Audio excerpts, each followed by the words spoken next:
Hello, everybody. Good afternoon. We are going to get started as soon as we get to the hour, I guess. So another 2 minutes or so. So how are you guys doing today? How's everyone? Let us Start out in know in the chat. chat. Mm-hmm.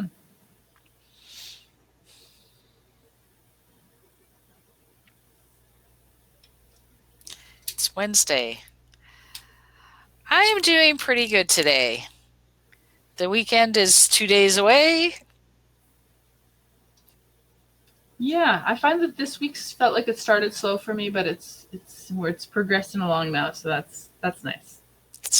It's been a busy week, but it's been a good week. Oh, Oh, that's nice to hear, Bella. cool. Do you like our pineapple?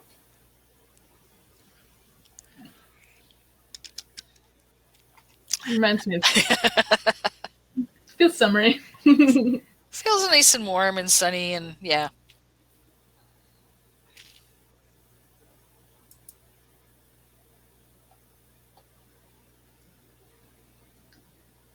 Yeah, in Winnipeg we had 50-kilometer-an-hour winds, bringing the change of weather on Monday. So now we've settled into milder temperatures again.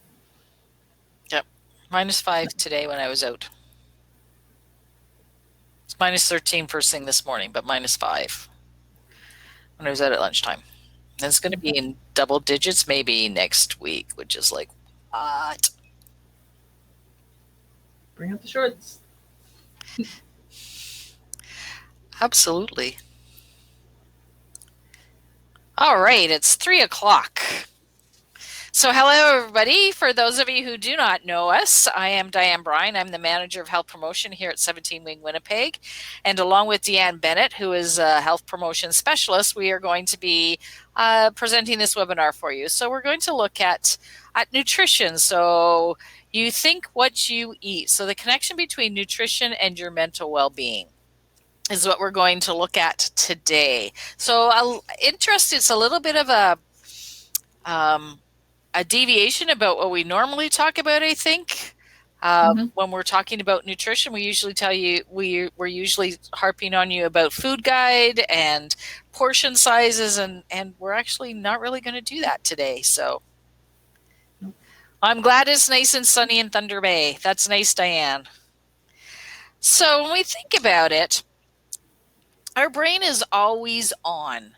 It takes care of our thoughts and our movements, our breathing, our heartbeat, our senses. It works hard 24/7. It really never turns off. Even while we're sleeping, our brain is working. That means that our brain requires a constant supply of fuel, and that fuel comes from the foods we eat. And what's in that food makes all the difference.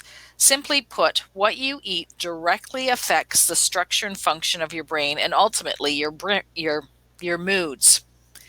Mm-hmm. I had a good lunch today and a good breakfast. I'm good. All right.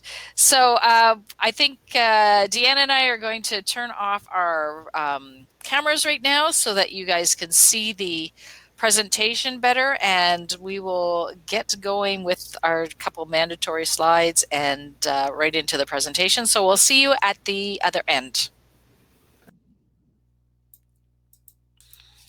All right. So just before we get started, our standard sort of declaration is that what you're about to see is the intellectual property of the Department of National Defense. So any reproduction or retransmission of the slides contained is strictly forbidden. So please don't do it. If you want the slides, contact us and we'll see what we can do.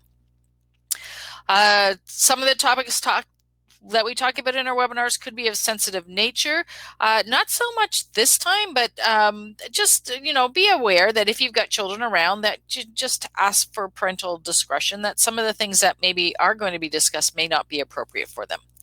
Also understand that if people's stories are theirs to share, if somebody wants to share a story, we're more than welcome for them to do that. but just let's not discuss it. So what happens in the webinar stays in the webinar.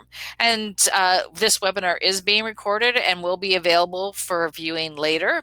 So even though we want active participation, you can simply follow along. And the other thing too is the chats and the polls are not recorded, so nobody's going to see that except for the people that are in this session. All right, so this is what we're going to look at today. We're going to look at food as medicine. We're going to talk about the brain and the gut microbiome. We're going to talk about diet patterns and bi-directional links, and then we're going to look at some resources that are out there for you. So that should take us about an hour to do. So we're going to start off immediately with a poll. So what I'd really like to know is, have you thought of food as preventive medicine? Has that ever been something that's crossed your mind? Do you use your food sort of as preventive medicine? Occasionally, no? Okay. Cool. So pretty mixed bag. The majority of you definitely think of it as, at least at some point, as medicine. So I'm going to hand it over to Deanne, and she's going to carry on for a bit. All right, so I put this quote in at the top. I came across it, and it looks like there's been quite a few people who have said this over the years, but in some way, shape, or form. To eat your food as medicine, otherwise you will have to eat your medicine as your food. So meaning pay attention to what you're putting in your body all throughout your lifestyle in order to keep you healthy, free of disease as possible. So diet alone should not replace medicine in all circumstances, but it can play a vital role in the prevention of many ailments, conditions, and diseases. From our physical health to our mental focus, brain function, and everything in between, what we eat can have quite a significant impact. Many nutrients in food promote health and protect our bodies from disease. Eating the whole, nutritious food is really important because of the unique substances and how they work together to create an effect that can't be replaced 100% by taking a supplement on its own. I have a quote here from a registered dietitian from the Center for Addiction and Mental Health. Her name is Kelly Matheson. She says that if we think about common illnesses like diabetes, cancer, high blood pressure, and heart disease, there's talk about how nutrition directly impacts these diseases and how we can reduce our risk of them by eating certain foods, following certain diet patterns. The same can be said about mental health, and that's quite interesting. Make sure I can see the chat. Hey, Shane. All right. Food and mental health. Serotonin is a neurotransmitter that helps regulate sleep and appetite. It can mediate moods and inhibit pain. Since about 95% of our serotonin is produced in our gastrointestinal tract, and your gastrointestinal tract is lined with 100 million or so nerve cells or neurons, it makes sense that the inner workings of your digestive system don't just help you digest food, but it also guides your emotions. So what you put down there affects your brain, affects your emotions, your feelings. Dopamine is part of your natural reward system. Dopamine is released when your brain is expecting a reward. So when you come to associate a certain activity with pleasure, the mere anticipation may be enough to raise the dopamine levels in your body. It could be a certain food, sex, shopping, or just about anything else you enjoy. So for example, suppose your go-to comfort food is something like homemade double chocolate chip cookies. Your brain may increase dopamine just when you smell them baking or see them come out of an oven. And when you eat them, the flood of dopamine acts to reinforce this craving, and it focuses on satisfying this craving again in the future. So it's a cycle of motivation, reward, and reinforcement of that. So now imagine you've been longing for these cookies all day, but your coworker, your family member, someone scarfed them all down when you were sidetracked by a conference call. Your disappointment might lower your dopamine levels and dampen your mood, but it might also intensify your desire for double chocolate chip cookies in the future. So now you want them even more. It's cyclical. Unfortunately, just like an expensive car, your brain can be damaged if you ingest anything other than premium fuel. So I'm going to talk a bit more about the fuel you put in your body. So if substances from like quote unquote low premium fuel, such as what you get out of highly processed or highly refined foods, when that gets to the brain, your brain has little ability to get rid of them. Diets that are high in refined sugars, for example, are harmful to the brain.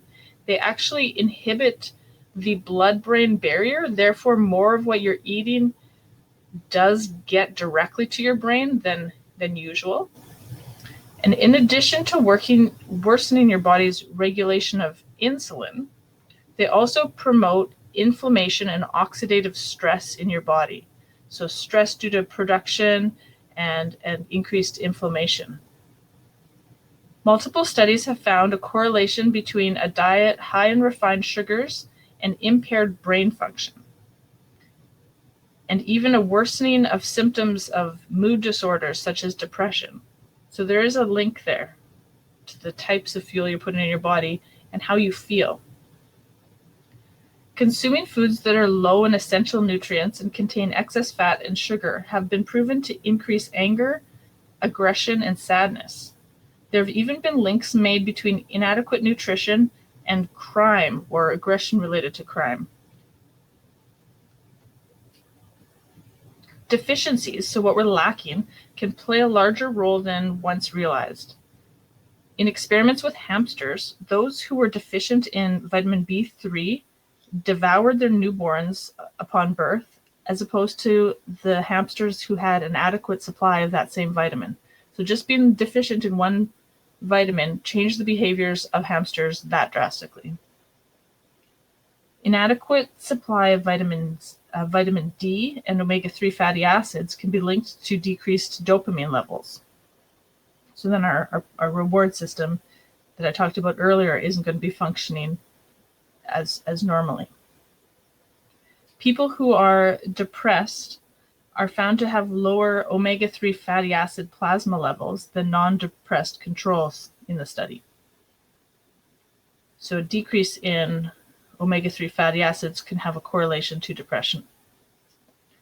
The nutritional intake or consumption of an individual is the largest modifiable factor in helping preserve memory and decreasing the risk of dementia and depression. So remembering that prevention is the core of mental well-being and the treatment of depression, it's important to note that there's a positive relationship between diet quality and mental health. A well-nourished brain can repair itself and is more resilient to stressors than that may predispose us to the development of mental illness.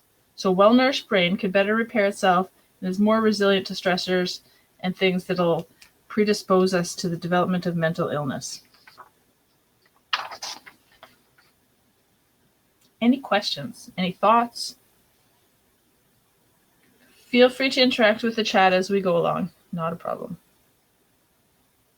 So thinking about food and our memory, we'll talk about this in two different ways today. So the first way we're going to talk about is involving kind of breakfast, lunch, hydration, and caffeine. So 4 things you can do to improve your brain function. Number 1, start your day off with a healthy breakfast. So eating a healthy breakfast enhances your cognition, especially memory functions, compared to skipping breakfast. So we all know that kind of brain fog if we don't fuel ourselves early in the morning. And it doesn't have to be right out of bed, but it should be before you go about a mentally or physically stimulating task. The precise ingredients for a cognition-enhancing breakfast are still somewhat unclear. However, most people benefit from having a good protein source as part of their breakfast, as well as a bit of fruit, berries, some quality fat, meaning not saturated, so unsaturated fat, and carbohydrate sources such as nuts, seeds, avocado, and whole grain products. Also, the quality of your breakfast can have an impact on your food choices the rest of the day. Eating a good breakfast makes it easier to choose a healthy lunch, which in turn has a big impact on your vitality throughout the afternoon. Leads us to point number 2, eat lunch. Always. You might not notice how skipping lunch will impact your performance right away, but if you wait until later in the afternoon, without lunch, your motivation and your mood decrease. The quality of the food plays an important role too. You don't want to be suffering from a food coma after eating a heavy, fat-filled meal. So you want to make sure that you avoid massive lunch sizes. So especially if you're not used to eating a big midday meal, you're likely to suffer from the greatest drop in vigilance after a big lunch. So try replacing some heavier food choices with things like vegetables and legumes. When it comes to lunch size, most people do benefit from decreasing their lunch size by about a third from their current portion if you're already eating a substantial lunch. So have balance at your plate. Always remember to include a good protein source, such as about a palm size of fish or lean meat, eggs, or legumes with your meal. Avoid fatty lunches, like I said, and lots of low fiber carbohydrate sources, because then they're just going to spike your blood sugar and it'll drop quickly as well. The possible mechanisms behind an unbalanced lunch dropping alertness vary from the changes in our blood sugar levels to changes in serum amino acid, tryptophan levels, and our inflammatory responses to food, which we'll get into a little bit later. So always include a lot of cooked or fresh vegetables and some oil, and maybe oil and vinegar as a dressing, to control the post-meal blood glucose rise or the glucose spike. For blood sugar purposes, you might also want to eat some vegetables even before the main course, just to help keep it level, the slower release.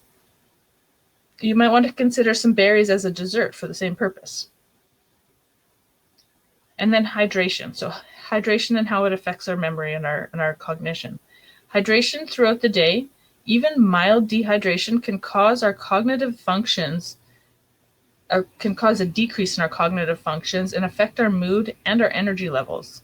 So mild dehydration, that would be anything from 0.7 to 2% of our body mass, can accumulate easily during a busy workday, especially when it's hot or when we're doing increased physical activity or movement.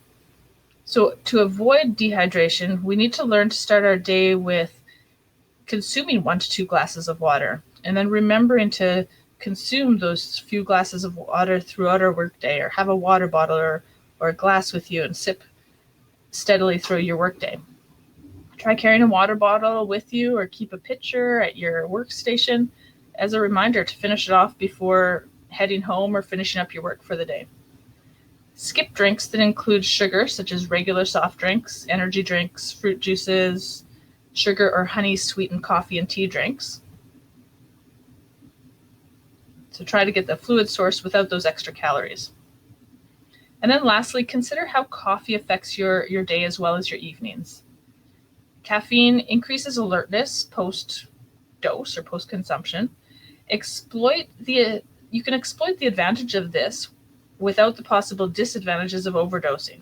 So drinking a cup of coffee in the morning and another after lunch to avoid sleepiness related to post-meal or post-awakening is okay. Considering having that cup right before an important presentation or meeting is also okay to increase alertness or performance. So one serving of coffee, for example, or of caffeine, 1 cup of coffee increases alertness. So there's no need to drink several cups at once or have enormous sizes. Especially if you have delayed sleep at night or any difficulties with sleep, try to decrease your overall caffeine intake throughout the day, or avoid it entirely after 1 p.m., as it takes a surprisingly long time to exit our bodies. Also note that several sorts of tea and some soft drinks and dark chocolate, as most people know, contain caffeine. It's not just coffee. However, the flavonols in cocoa, so as a source of caffeine, the flavonols found in unsweetened cocoa powder and dark chocolate might give us a quick boost to our cognition. So weighing out the benefits along with paying attention to how much caffeine that we're consuming. So looking at food and memory a little bit differently now. So eating a certain diet can affect biological mechanisms such as that oxidative stress, so the stress from breaking down, and inflammation that underlie Alzheimer's disease, dementia, and cognitive decline. So it's possible that vitamin deficiency can exacerbate symptoms of mental disease. Below normal levels of B vitamins are risk factors for Alzheimer's disease and vascular dementia. This is associated with memory loss, depression, and cognitive dysfunction. B vitamins and folate sources, so things we do want to include in our diet, come from green leafy vegetables, legumes, whole grains. When we're talking about risk factors, low vitamin D concentrations are also associated with impairments in cognitive functions, so the way we think. This impacts memory and executive function, so reasoning. It affects seasonal affective disorder, schizophrenia, and Alzheimer's disease. So adequate amounts of vitamin D are very beneficial. So we're going to get those from fortified milk product, fortified dairy products, some vegetables. So looking at sources there, some nuts. Omega-3 fatty acids may also inhibit beta amyloid deposits, which are found in the brains of people with Alzheimer's. Or omega-3s, these are omega-3s also improve cellular metabolism in ways that protect against the disease. So omega-3 fatty acids as well as vitamin D have a protective factor against Alzheimer's and other cognitive decline. A recent study in mice found that consuming a lot of salt increased levels of the tau protein, which is found in the brains of people with confirmed Alzheimer's, and cause other causes of cognitive impairment. And lastly, having chronically high blood glucose, therefore high insulin levels, have been identified as risk factors for Alzheimer's disease as well. So we'll talk a little bit later about foods we do want to consume as opposed to the ones we don't. Again, if there's any questions or comments as we go along, please feel free to interject in the chat. We're going to move on and talk about brain and gut microbiome. So we see in this description here, the two-way arrows, the brain and the gut talk to each other through a variety of channels. There's the vagus nerve, the cranial nerve that comes down and is a direct link through the sympathetic nervous system. There's also ways that neurotransmitters and hormones talk back and forth as well. So researchers are learning how the biochemical process of food intake and digestion interact with the changes in our brain. They're finding that the gut microbiome, which is the community of viruses, bacteria, other microbes that live in our digestive system, influence the brain and its emotional response. So that's pretty key. What the colonies, the microbes, everything that live within our gut affect our brain directly and our emotional responses, as well as the onset and progression of Alzheimer's disease, among many other things. So the colonies, everything that lives in our gut, there's about 100 trillion bacteria living and working in our gut all the time in that symbiotic relationship. The gut-brain axis, so like I said, there's a two-way communication between the central nervous system and our GI tract via neurocrine and endocrine signaling. So neurocrine would be through neurons, and endocrine would be through hormones. They communicate back and forth to each other. Serotonin is the key neurotransmitter at both ends of this network, so very important in mood regulation. A healthy gut microbiome is critical for regulating normal function. So, what is healthy? We'll talk about that. All of the microorganisms in the GI tract are responsible for nutrient metabolism, so taking nutrients and using them within our body, the synthesis of enzymes, so breaking them down so we can work with them and use them, the production of short-chain fatty acids. So these are produced by cells in our gut from things such as fermenting fiber. So if we ingest fiber and it ferments in our gut, it produces short-chain fatty acids, which are really important because they are the main source of energy for our cells in our colon. So we really do need them. And the microorganisms are also responsible for inflammatory cytokines, which are proteins that regulate various inflammatory responses throughout our body. So too much, too little, we need to make sure those are working appropriately. And then if we look at vitamins, so all the B vitamins, B3, B5, B6, B12, folate, as well as vitamin D and vitamin K, they all have roles as anti-inflammatory vitamins, and they are produced by our gut microbiota, so the little organisms that are living within our guts. Omega-3 fatty acid also has a role as an inflammatory modulator. So all of these things play a role together and don't just affect our digestive system, but also, and our energy levels, they also affect our brain in a fairly large way. Sorry for the bit of fuzziness on this picture. I tried to get it large enough to read, but it is a little bit blurry. So talk about this first, and then we'll get into the picture. Changes in the gut microbiome, like decreased diversity, so we don't have as many different species, they've been linked to disruptions in the immune system, persistent inflammation, and chronic diseases.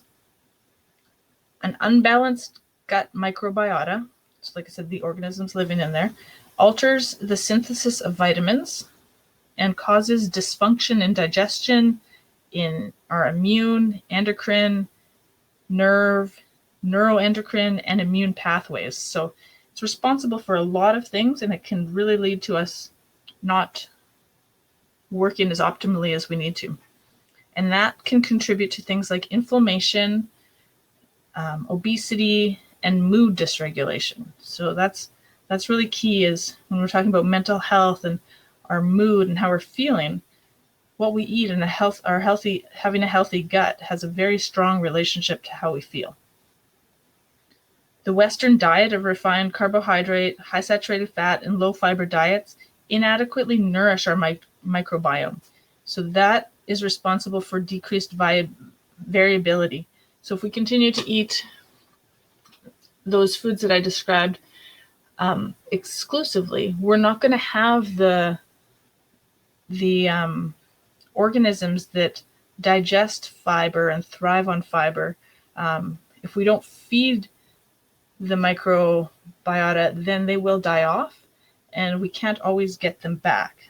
In some cases we can, but in some we can't. So it's really important to feed them, so consume a lot of diversity in our diet, and really try to stray away from the typical Western diet. So if we eat like a solely Western diet, we could have results such as reduced microbiota diversity, like I said, which increases our exposure to pro-inflammatory elements in the gut. So it increases the inflammation, and that can lead to a few other things we'll discuss. It increases our vulnerability to diseases, and it results in decreased short-chain fatty acid production, which are required for neuroprotective effects. And like I said, they're a fuel for our cells of the gut. Our gut microbiome is modifiable by diet rich in plants and fiber, which encourages that microbiota diversity, maintaining protective functionality. So if we look at this next picture, you can see here, before I switch slides, when we talk about disease, it's, we've got things like altered pH, high sugar intake, saturated fatty acid intake, things like that. And we have different results as opposed with that. More towards the health side, we've got that increase in dietary fiber, probiotics, and resulting in lower gut inflammation. And we keep that insulin sensitivity, reduce infections. Again, another fairly fuzzy slide, sorry about that. But when we look at it here, the past theory, if we look at psychological dysfunction, so it was past thought that the culprits were chronic stress or susceptibility genetically, and the cures were psychotherapy and medication.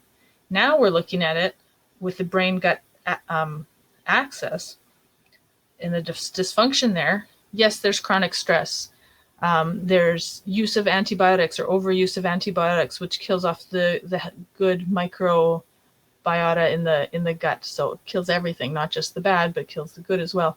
Poor diet, so not a diverse diet, and unhealthy lifestyle leads to an unhealthy digestive system. And therefore, some of the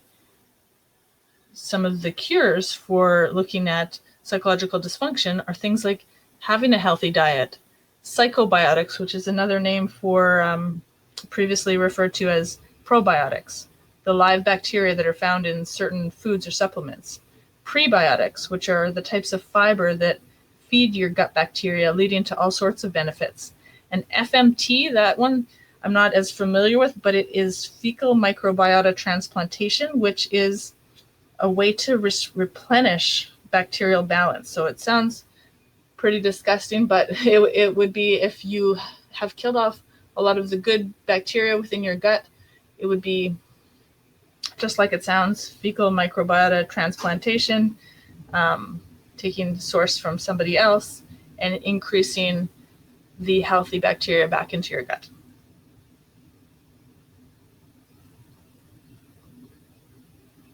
All right. It's a lot of science, sorry. It's okay. It's interesting. I never really thought about the relationship that what my gut had with my brain and how it was doing. So yeah, it's I find it's like, ooh, that's motivation to eat my vegetables, get my fiber. That's what I say. I need to be looking at my B vitamins for sure. Yeah. It's little scary. So I did put in the chat and ask if anybody's actually taking the probiotics or the psychobiotics. I know the food industry has been really advertising the probiotic intake in lots of their things. I was just curious to find out if anybody was actually doing that consciously or just eating the food that they eat. Right, and there's like the fermented foods that you could be eating, and that's a source of them. Also, yogurt, but it's not all yogurt. So more of that plain yogurt, you get your probiotics from. Yeah, kimchi and kombucha, sauerkraut. So it was interesting. All right. So what can you do to help with that? Kimchi is amazing. It's not bad. I'm surprised that I liked it. Bill, I wasn't sure I was going to, but I was surprised that I did. Anyways, so we're going to look at mindfulness, we're going to look at diet, we're going to look at stress management of things that we can do to improve our gut health and also improve the way that our brain functions. So besides breathing and sleeping, eating is life's most vital activity. We cannot sustain ourselves without eating. But we seem to have forgotten this, spending very few hours or even minutes gathering, preparing, and eating food. As Jon Kabat-Zinn A psychologist and author of multiple books on mindfulness says, for the most part, we eat with great automaticity and little insight into the critical importance for us in sustaining life and also in sustaining health. Food gives us energy and allows us to think, move, and prosper, but we are no longer attentive to the impact of food on our functioning. Our food preferences and choices are now influenced more by food companies, ad companies, and the notion that faster is better. We don't always, or perhaps even often, pick foods based on what our bodies need for optimal wellness. Our busy lives and stress prevent us from taking the time to really nourish body and soul. We eat for convenience, not for health. So how could mindfulness help with this? So if you wouldn't mind in the chat, just quickly maybe letting me know, what do you think? How could mindfulness help with this?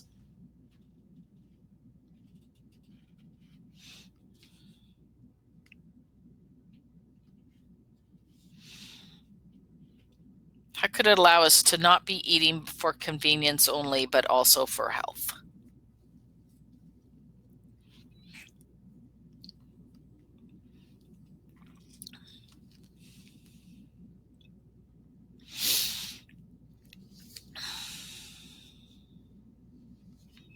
Sure. Yeah. Paying attention to your hunger signals. Absolutely. Not just eating because I'm bored. The smell of food. Sure. Absolutely. So if we begin to pay attention to how specific foods impact our body, we can start to make better choices about what foods to buy and eat. So, for example, Jennifer was tempted in a supermarket to buy one of those sweet cereals, and she ate a bowl of this cereal every morning. But she noticed that she was always hungry a few hours after breakfast, craving a muffin or a sweet roll. On the suggestion of a friend, she started eating eggs for breakfast and found that she wasn't so hungry and didn't crave sugar. This is probably because the protein and the fat in the eggs made her feel full, while her previous breakfast, which had more sugar, probably increased her insulin level. The insulin reduced the glucose level in her blood, making her feel hungry. So that's one thing that we need to do, is pay attention to how those foods feel. When we're eating those foods, how's that making me feel? We also need to, if we're paying attention as we eat, we're more likely to eat less and to better digest what we eat. So Susan Alberts, who wrote Eating Mindfully, suggested that in our fast-paced world, attentiveness to the things you have to do takes a greater priority than what is going on internally. So slowing down is a foreign concept for busy individuals. We're not used to slowing down. We're like, go, go, go, go, go. Doing several things simultaneously is considered a more efficient way of doing things. And in fact, I think lots of times we wear that as a badge of honor. We may not even care that multitasking registers as stress in the mind and therefore triggers a stress response in our bodies. But when we eat while under stress or when experiencing busyness or unpleasant emotions, it affects not only what we eat, but how we digest what we eat.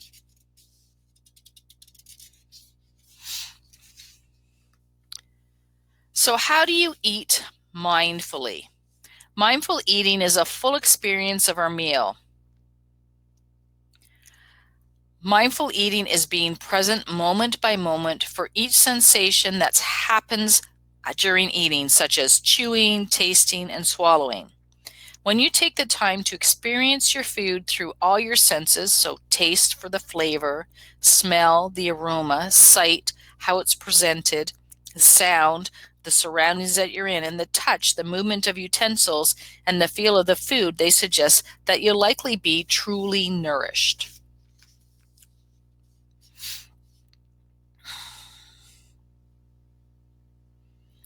We also need to start paying attention to how eating different foods makes you feel, not just in the moment, but the next day.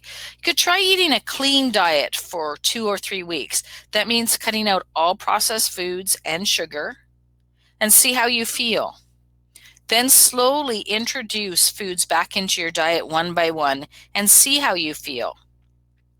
When some people go clean, they cannot believe how much better they both feel physically and emotionally, and how much worse they feel when they reintroduce the foods that are known to enhance inflammation. Has anybody ever tried going clean? I know I haven't.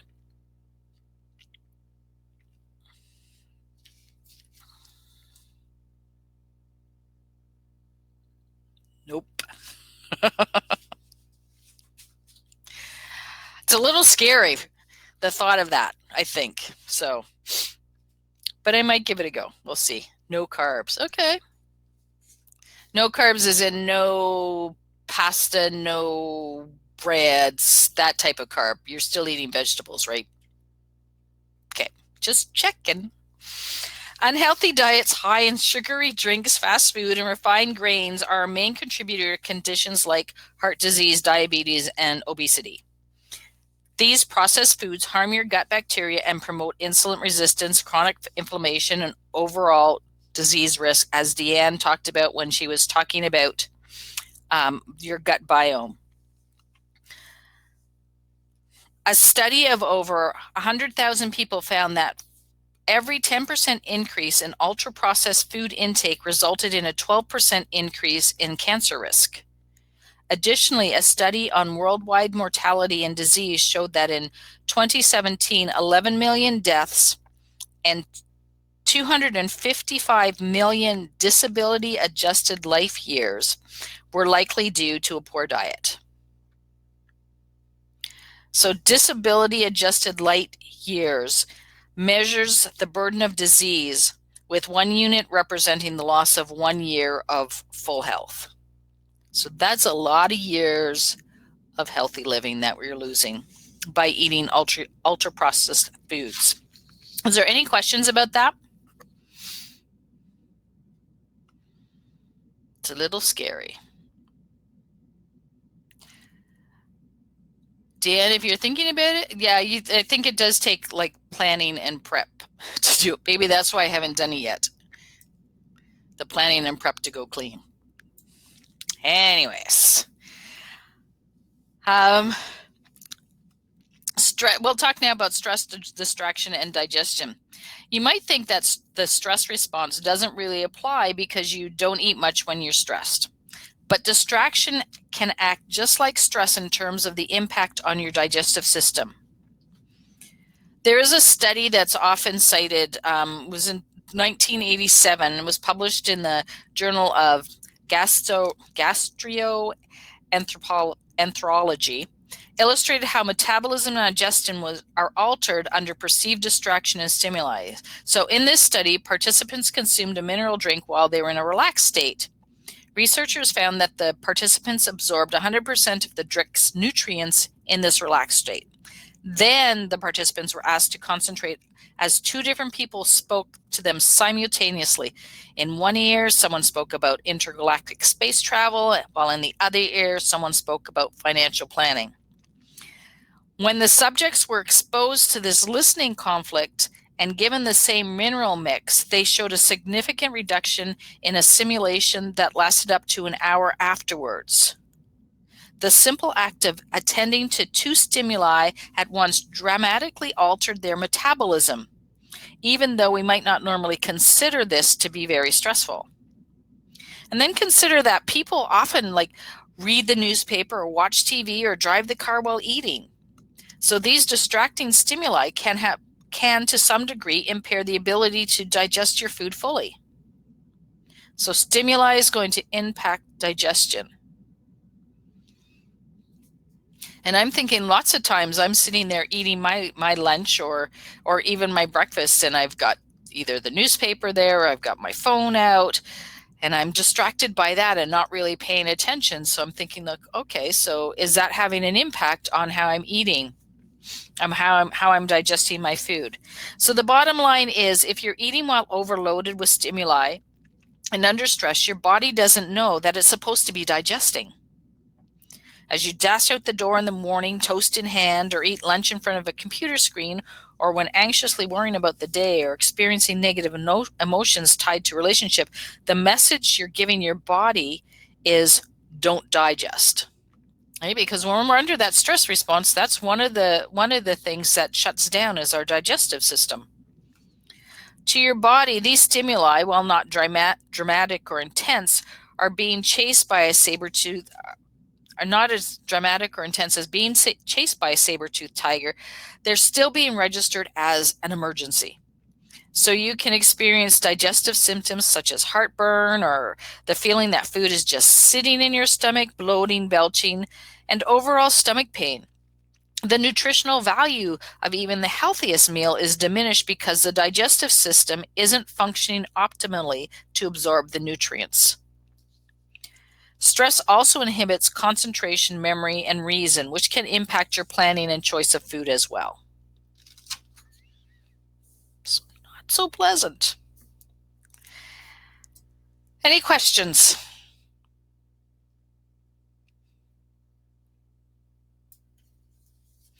So looking at diet patterns. So looking at the difference between the North American or the Western diet and maybe a Mediterranean or Japanese diet.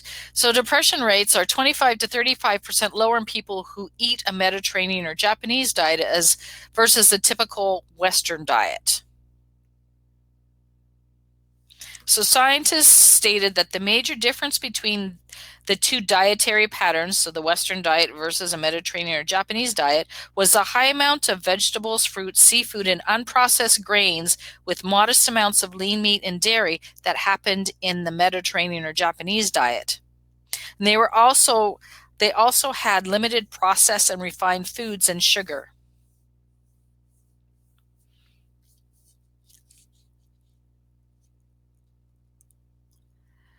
Is exercise? No. Like a lack of exercise or change in exercise? Yeah. No, it's not listed as a negative, but it can have an impact on your ability to digest. Because that's the other thing when we look at the Mediterranean diet. Not only do they eat more fruits and vegetables, but they also tend to walk more. So the other thing that happens, the Mind diet and the DASH diet also follow those same principles. If you've ever heard of those before.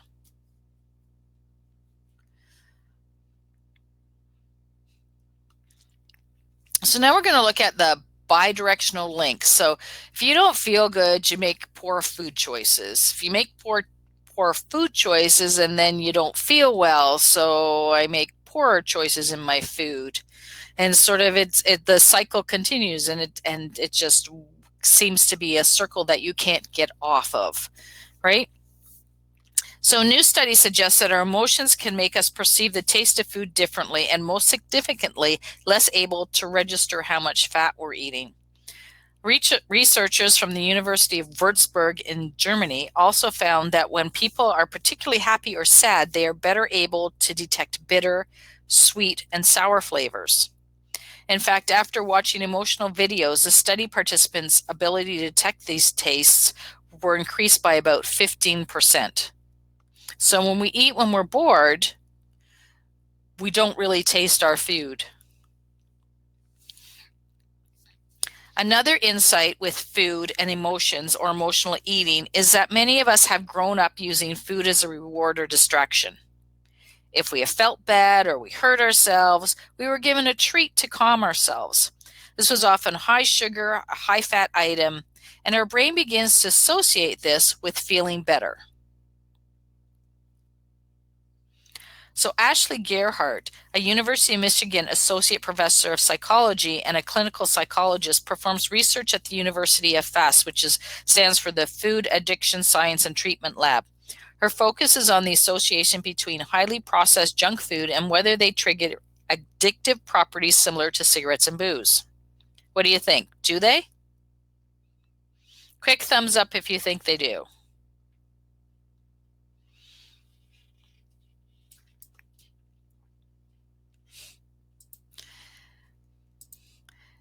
Yep, you are very right, Jason. Our brains are really set up to find highly caloric things rewarding. Ice cream has two of the ingredients that we've engineered to have a big reward response to: fat and sugar. We've gotten so good at mass producing these hyper rewarding foods. Now it's not just the chocolate ice cream that does it for us. It's the chocolate ice cream with the chunks of marshmallow and the fudge ripple in it. We develop a tolerance to this, just like with drugs, alcohol, cigarettes. Healthy foods like veggies and fruit, though, can also boost our mood. But Gerhardt says the best way to manage sadness and heartache, so instead of going and grabbing that pint of ice cream out of the freezer or the chocolate bar or whatever your sort of comfort food is, the best way to manage sadness or heartache is to engage in a non-food activity such as social support, exercising, going for a walk, swim some laps, ride a bike, and reading a book. I think throwing food at it when you're not hungry is not going to fix the problem. So whether it's carrots and apples or ice cream, at the end of the day, you're still probably going to feel sad. It's okay to want to take care of yourself as long as it's not a problem for you.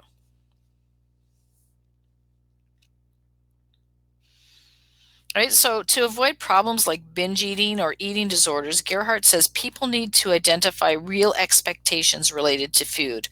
What are the expectations people have about junk food, and are they actually what they're experiencing? Those expectations can keep the behaviors going, and the more society shows things like Bridget Jones at home with her ice cream, it kind of influences those expectations. So something to remember. So if you're feeling sad or upset about it, then instead of going for the donut or the ice cream or the chocolate bar, go for a walk. It'll probably make you feel better. And go for a walk outside is even better because that's really going to give your mental health a boost. And then come back and eat some carrot sticks. Any questions?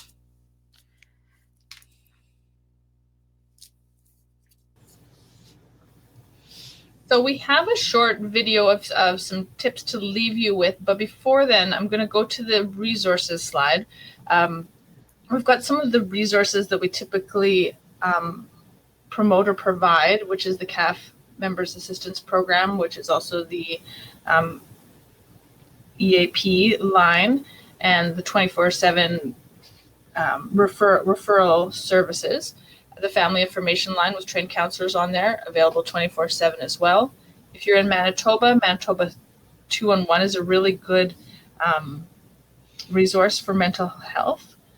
And then when we're talking about food, Dietitians of Canada is a great resource for eating the ways that are going to promote good gut microbiota, good emotional health, so on and so forth. And if you're specifically interested in more information on this topic, this connection we've talked about today, there's lots of books out there that can provide you with that information, and one in particular, The Mind-Gut Connection, How the Hidden Conversation Within Our Bodies Impacts Our Mood, Our Choices, and Our Overall Health. Fairly interesting. And I wanted to put up a handout for you. This handout was created by our subject matter expert in nutrition, in Ottawa. So this is a Feed Your Brain Well fact sheet. So you can download that. I put it up. Perfect, thanks. So you can download that if you choose. And I'm going to put on the video. It's about three to 4 minute video, and then we will come back for questions. So if any questions come up, will let us know there.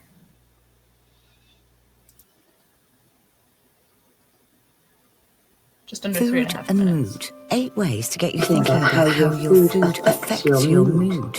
1. Eat regularly. If your blood sugar drops, it can make you feel tired, irritable, or depressed. Eating regularly will keep your sugar levels steady. Try food that releases energy slowly, like food high in proteins such as nuts and seeds, oats and whole grains. 2. Make sure you're getting the right fats. Your brain needs fatty oils such as omega-3 and 6 to keep it working well. So rather than avoiding all fats, it's important to eat the right ones. Try eating food high in the good fats, like oily fish, chicken, nuts like walnuts and almonds, olive and sunflower oils, sunflower or pumpkin seeds, avocados, or milk, yogurt, cheese and eggs. I don't know if anybody else was hearing an echo, but it was running about 2 seconds behind itself. Dan, were you hearing that as well? I was not, but yeah. It was extremely echoey. Then I'm going to mute. Do you want to try sharing the video? Just for I will try and share the video, yeah. Okay.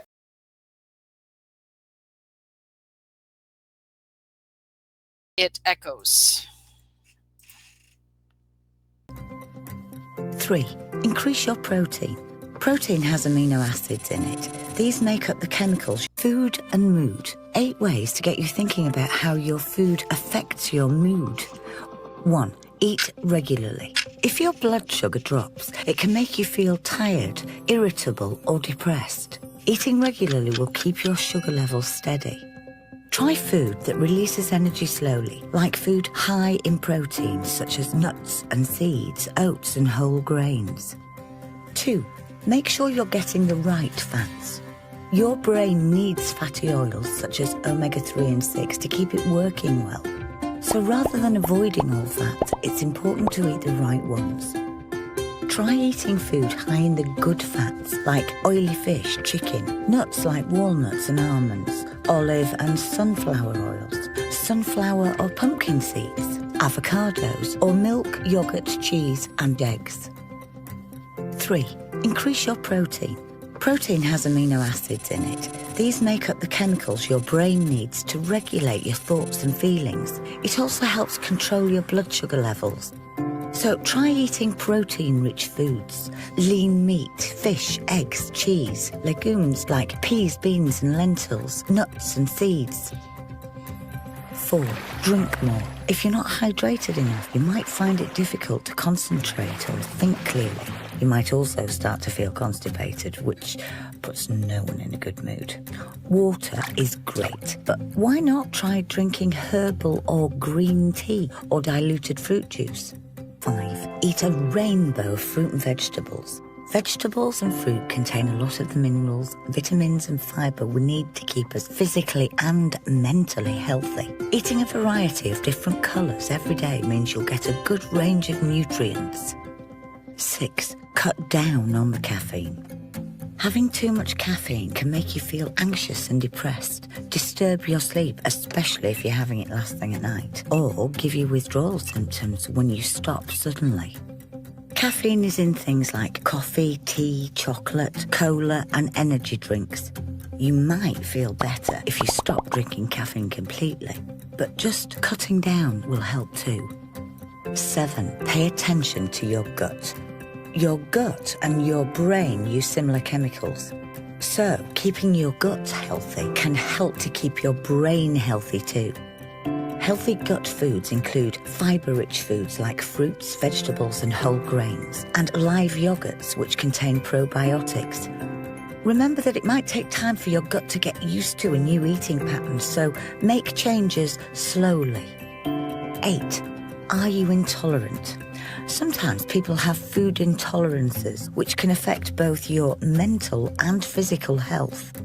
If you're worried you might be intolerant, you could contact a professional dietitian or nutritionist. Remember that any changes you make might take time for your body and your mind to get used to. So if you're changing to a new eating pattern, it might take a while for you to start feeling the benefits.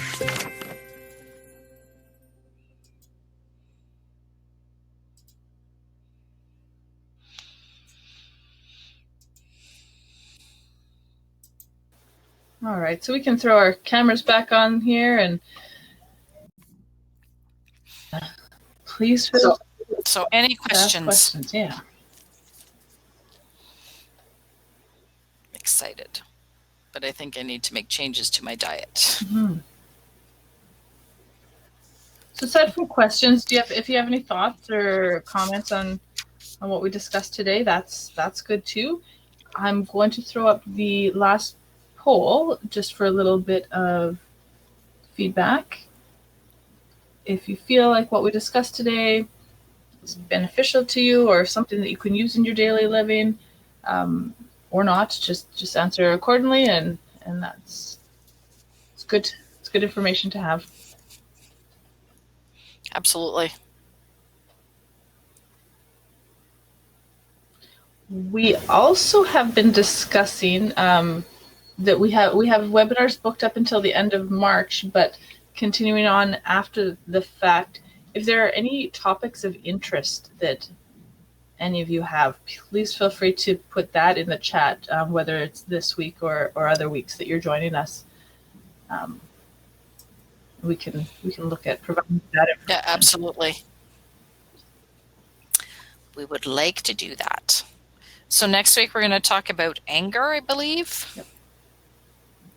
And managing that, and managing everything that goes along with that. So sure. And if you're available on Friday at 10:30, I believe we're doing mental fitness and suicide awareness. So just a 1 hour, 1 hour and a little bit presentation on that. So if you're interested, you can join us for that one too. And March is Nutrition Month. We didn't say that at the beginning of this, but hence why we're talking about nutrition. But March is Nutrition Month, so that's why we've got a few more nutrition-based webinars this month. So later on this month, we will dive into that mindfulness a little bit more, as it ties into nutrition and eating. You can definitely email us, and if it's not this week, it can be next week that you provide topics of interest that you have for future presentations. There's our contact information. Yep, and so the link to the mental fitness suicide awareness presentation we're doing this Friday is on our social media, I believe. But if you're having trouble finding it, you could reach out to either of us here, and we'll provide you with the link if you're interested in joining. And that is 10:30 Central Time. Yes. So 11:30 in Ontario and 9:30 in Saskatoon, I believe. And with this month being Nutrition Month, we have two presentations from outside from dietitians that we're going to be having through Demio. So on the 12th of March at noon Central Time, we have a food safety presentation, so safe food handling. And then at the end of the month, we have a presentation on the National Standard Cycle menu, so making good choices when eating in a calf mess, on the 31st at 11 o'clock Central Time. And there is the gardening workshop as well, Diane. Yes, which should be on the the week after the 17th, whatever the day of the week the 17th is on, at 7 o'clock at night. 24th. I was going to say the 23rd, and I didn't want to give a wrong date. So we'll have a master gardener giving us hints on gardening. Perfect. So that's all the information we have for you today. Thanks for joining. Glad you joined us. So happy you were here. Hope you guys have a great week. Bye.